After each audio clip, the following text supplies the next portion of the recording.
మరో 10 రోజుల్లో కురుక్షేత్ర యుద్ధం జరగబోతోందన్నారు సీఎం జగన్.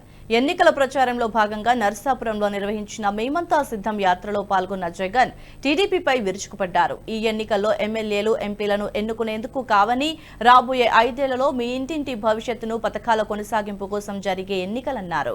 జగన్ ఓటు వేస్తే రాష్ట్రంలో పథకాలు కొనసాగుతాయని, అదే చంద్రబాబుకు ఓటేస్తే ఈ పథకాలన్నింటికీ ముగింపు పలికినట్లేనన్నారు జగన్.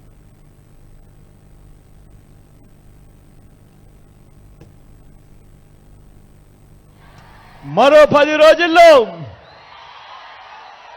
జరగబోతా ఉన్నాయి.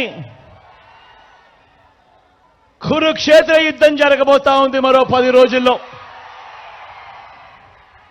జరగబోయే ఎన్నికలు కేవలం ఎమ్మెల్యేలను, ఎంపీలను ఎన్నుకునేందుకు జరగబోయే ఎన్నికలు కానే కావు.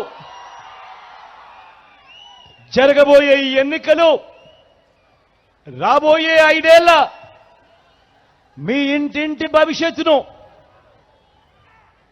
పథకాల కొనసాగింపును నిర్ణయించబోయే ఎన్నికలు. ఈ ఎన్నికలు అన్నది ప్రతి ఒక్కరూ కూడా గుర్తుపెట్టుకోమని కోరుతా ఉన్నాను మీ అందరితో కూడా.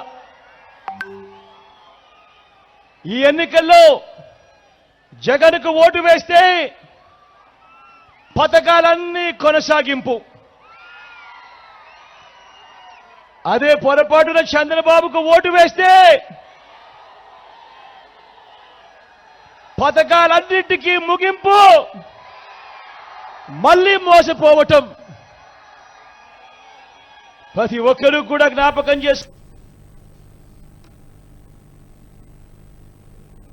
ఈ వీడియో మీకు నచ్చినట్టయితే లైక్ చేయండి, 10 మందికి షేర్ చేయండి. అలాగే కామెంట్ల రూపంలో మీ అభిప్రాయాలను మాతో పంచుకోండి. Nationalist hub group of channels ను సబ్స్క్రైబ్ చేసుకుని తెలుగునాట జాతీయవాద జర్నలిజాన్ని ప్రోత్సహించండి. ఈ వీడియో కింద ఉన్న బెల్ ఐకాన్ పై క్లిక్ చేయడం మర్చిపోవద్దు.